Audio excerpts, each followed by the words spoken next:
नाज़रीन ग्रामी, सल्तनत उस्मानिया या खिलाफत उस्मानिया सन 1299 से सन 1922 तक कायम रहने वाली एक मुस्लिम सल्तनत थी, जिसके हुक्मरान तुर्क थे। अपने उरूज के जमाने में यह सल्तनत 3 बरआज़मों पर फैली हुई थी और जनूब मशरकी यूरोप, मशरक वस्ता और शुमाली अफ्रीका का बेशतर हिस्सा इसके ज़ेरे नगी था। लेकिन फिर इन पर ऐसा सवाल आया कि इनकी औलादें भीख मांगने और दर दर की ठोकरें खाने पर मजबूर हो गई। ये सब कैसे हुआ और आजकल उस्मानिया खानदान के चश्मो चराग कहाँ हैं, ये सब कुछ हम आज की इस वीडियो में जानने की कोशिश करेंगे। लिहाजा इस कीमती वीडियो को शुरू से लेकर आखिर तक जरूर देखिएगा। प्यारे दोस्तों, 1 नवंबर सन 1922 तारीख इस्लाम का वो स्या दिन है जब सल्तनत उस्मानिया के खात्मे का बाज़ाब्ता तौर पर ऐलान कर दिया गया। तुर्की में सुल्तान मोहम्मद शिशम की हुकूमत को खत्म कर दिया गया और मुस्तफा कमाल पाशा की हुकूमत शुरू हुई और सुल्तान मोहम्मद शिशम को नापसंदीदा शख्सियत करार देते हुए मुल्क बदर कर दिया गया, जो 17 नवंबर को बजरिया बरतानवी बहरी जहाज माल्टा रवाना हो गए। इनके बेटे शहजादे मोहम्मद अर्तुगरुल आफंदी भी इनके हमरा थे और बाद अज़ां वो वहां से इटली चले गए और उन्होंने जिंदगी के आखिरी आयाम अतालिया में गुजारे। इनकी वफात 16 मई सन 1926 को सान रीमो इटली में हुई और इनको दमिश्क में सुल्तान सलीम अव्वल मस्जिद के करीब दफन किया गया। लेकिन जब तक जिंदा रहे, उस्मानी खानदान के सरबरा head of the house of Osman रहे। दूसरी जानिब सन 1922 को उनके करीबी अजीज अब्दुल मजीद आफंदी को नया खलीफा चुना गया, जो 1924 में खिलाफत के खात्मे तक ये जिम्मेदारी निभाते रहे और फिर इसी के साथ साथ तमाम उस्मानी खानदान को जिलावतन कर दिया गया। दोस्तों, अंदाजा करें कि एक ऐसा खानदान जो 600 साल से जायद अरसे से एक जगह पर हुकूमत करता रहा, उसी खानदान के लिए उनके अपने मुल्क में जगह तंग हो गई थी।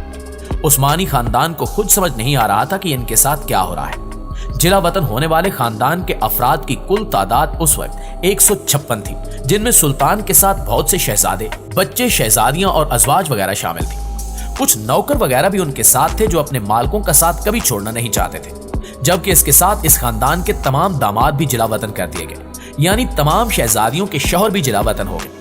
लेकिन इनको एकतरफा पासपोर्ट दिया गया। सो उन्होंने पहले मिस्र जाना चाहा, कभी वो इनकी सल्तनत में शामिल था, लेकिन ना तो अंग्रेज हुकूमत और ना ही वहां के शाह फवाद ने इनको इजाजत दी। फिर शाम का कसद किया कि वो भी एक करीब मुल्क था, तो तुर्की की हुकूमत ने उधर जाने की इजाजत नहीं दी। फिर कुछ अफराद लबनान के शहर बैरूत चले गए, जो उस वक्त फ्रांस के जेरे तसल्लुत था। खलीफा अब्दुल मजीद फ्रांस के शहर नाइस चले गए, वो भी तब जब शहजादे अली वासिफ की कोशिशों से उनको फ्रांस की हुकूमत ने पासपोर्ट जारी कर दिए। ये वक्त उस्मानी खानदान के लिए बहुत कठिन था।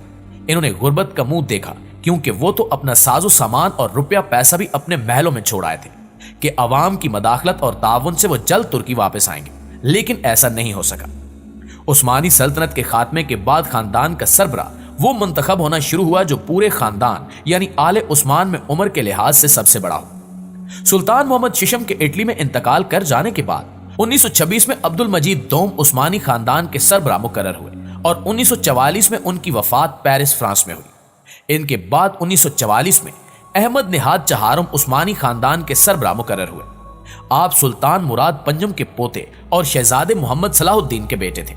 ये 1937 में फ्रांस को छोड़कर लबनान मुंतकिल हो चुके थे और 4 जून 1954 को बैरूत लबनान में ही इनकी वफात हुई। इनके बाद इनके भाई शहजादे उस्मान फौरन उस्मानी खानदान के सरबरा बने, जो फ्रांस में ही रिहाइश पजीर थे। अपने भाई के बरक्स इन्होंने जदीद तर्ज जिंदगी इख्तियार किया और फिर 19 मई 1973 को नाइस फ्रांस में ही इनका इंतकाल बीमारी की वजह से हुआ। नाज़रीन ग्रामी, इनके बाद शहजादे मोहम्मद अब्दुल अजीज दोम खानदान आलिया के सरबरा बने। आप सुल्तान अब्दुल अजीज अव्वल के पोते और शहजादे मोहम्मद सैफुद्दीन के बेटे थे। ये भी फ्रांस में ही मुकीम थे और इनका इंतकाल भी 1977 में नाइस फ्रांस में हुआ। इनके बाद उस्मानी खानदान के सरबरा अली वासिफ मुकर्रर हुए। आप अहमद निहाद के बेटे थे। आप 1935 में मिस्र में सकूनत पजीर हो चुके थे और 9 दिसंबर 1983 को अलेक्जेंड्रिया मिस्र में ही 80 साल की उम्र में फौत हुए।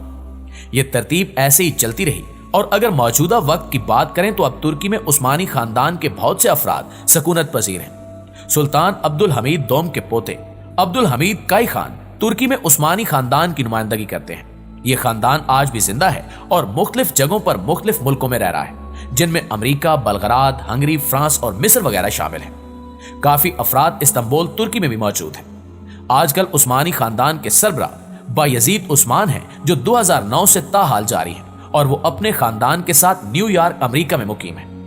सन 1954 में उस्मानी खानदान की खवातीन को तुर्की में आने और रहने की इजाजत मिल चुकी थी और 1974 में मर्दों को भी तुर्की में रहने की इजाजत मिल गई थी, लेकिन ज्यादातर ने बाहर रहना पसंद किया। डिस्कवर द वर्ल्ड के प्यारे साथियों, दूसरे मुआशरों की तरह मुसलमानों की तारीख भी भाइयों, बाप बेटों और दीगर रिश्तेदारों में तख्तो ताज के लिए जंगों और कत्ल या अंधा कर देने वाले वाकयात से भरी पड़ी है। शोरशों और साजिशों से बचने के लिए तुर्की की इस्लामी खिलाफत उस्मानिया में यह तरीका निकाला गया था कि सुल्तान के बाकी तमाम भाई मार डाले जाएं। आजकल एक ड्रामा सीरीज सुल्तान अहमद अव्वल और उनकी अहलिया कुसुम सुल्तान की जिंदगी पर चल रही है। इन्हीं सुल्तान अहमद अव्वल के वालिद सुल्तान मोहम्मद सोम की तख्त नशीनी सन 1595 में हुई, लेकिन उस दिन को तारीख में जिस वजह से याद रखा जाता है वो शाही महल में नए सुल्तान की आमद से ज्यादा वहां से 19 शहजादों के जनाजों का निकलना था। ये जनाजे नए सुल्तान महमद सोम के भाइयों के थे, जिन्हें सल्तनत में उस वक्त राज भाइयों के कत्ल की शाही रिवायत के तहत नए सुल्तान के तख्त पर बैठते ही बारी बारी गला घोंच कर हलाक कर दिया गया था। शहजादों को एक एक करके सुल्तान के सामने लाया गया, जिनमें से उम्र में सबसे बड़े शहजादे ने, जो खूबसूरत और सेहतमंद जिसामत का मालिक था, इल्तिजा की कि आका मेरे भाई जो अब मेरे वालिद की जगह हो, मेरी जिंदगी इस तरह खत्म मत करो। जिस पर गम से निढाल सुल्तान ने अपनी दाढ़ी नोच ली, लेकिन जवाब में एक लफ्ज ना बोला। ये जनाजे गलियों से गुजरते देखकर इस्तांबुल के शहरियों के दिल दहल गए थे। इस हवाले से मशहूर मौरिख लसीली पिपेरस ने लिखा है कि सुल्तान मुराद सोम के जनाजे के एक रोज बाद उनके 19 शहजादों के जनाजों में दुगने लोग शरीक हुए और इस्तांबुल में हर आंख अश्कबार थी। दोस्तों, कहा जाता है कि 1595 से 21 बरस पीछे जाएं तो मालूम होगा कि सुल्तान महमद सोएम के वालिद सुल्तान मुराद सोएम की हुक्मरानी का पहला दिन भी मुख्तलिफ नहीं था और उन्हें भी ऐसे ही मुश्किल फैसले का सामना करना पड़ा था। सुल्तान मुराद के वालिद सल्तनत उस्मानिया के 11वें सुल्तान सलीम दोयम का सन 1574 में 50 बरस की उम्र में इंतकाल हो गया, जिसके बाद सल्तनत की बागडोर इनके सबसे बड़े बेटे मुराद सोएम के हाथ आई, जो अपने बाद वाले भाई से 20 साल बड़े थे और बाकी तो बच्चे ही थे और उनकी जानशीनी को बज़ाहिर किसी से खतरा नहीं था। फिर भी उन्होंने अपनी तख्त नशीनी पर अपने सब भाई मरवा दिए, जिन्हें फिर अपने वालिद सुल्तान सलीम दोयम के पहलू में दफन किया गया। मशहूर मौरिख कैरोलाइन फिनकल ने अपनी एक किताब में सुल्तान सलीम दोयम के यहूदी तबीब डोमिनिको के हवाले से शहजादों की हलाकत का मंजर कुछ यूं बयान किया, लेकिन सुल्तान मुराद ने, जो बहुत रहमदिल थे और खून बहाना बर्दाश्त नहीं कर सकते थे, 18 घंटे इंतजार किया।